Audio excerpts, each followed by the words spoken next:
Utah Highway Patrol asking drivers to stay cautious. This comes as the state is seeing a major increase in wrong-way drivers this year. ABC4's Lena Takata live in Salt Lake City tonight with more on this dangerous issue and what law enforcement is doing to address it. Lena.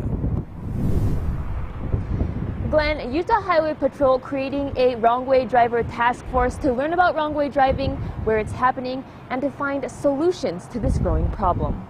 You know, we want justice to be served. I mean, you think she was a mom to 3 kids, a newlywed. Rachel Vigil's sister, Angelica Dondup, was hit and killed by a wrong-way driver August of last year. Her 10-year-old son, who was outgoing and just happy.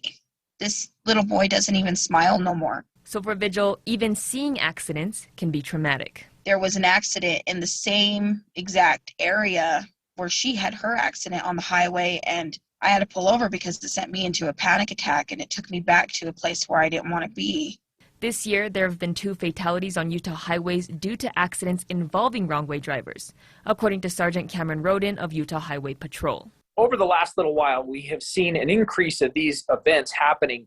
The task force was created to help law enforcement understand and define wrong-way driving and to mitigate the problem. The task force defined wrong-way driving to be drivers going the opposite direction on a divided highway, not just crossing over the center line. This definition helped narrow down the numbers of wrong-way drivers. But even with this change, UHP is still seeing a high number of wrong-way drivers this year.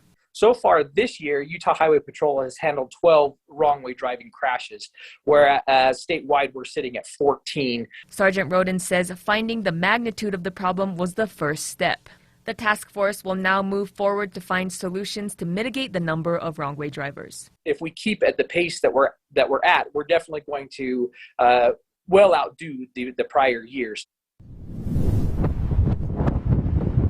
Sergeant Roden says the number 1 contributor to wrong-way driving is impaired driving. Live in Salt Lake City, Lena Takata, ABC4 News.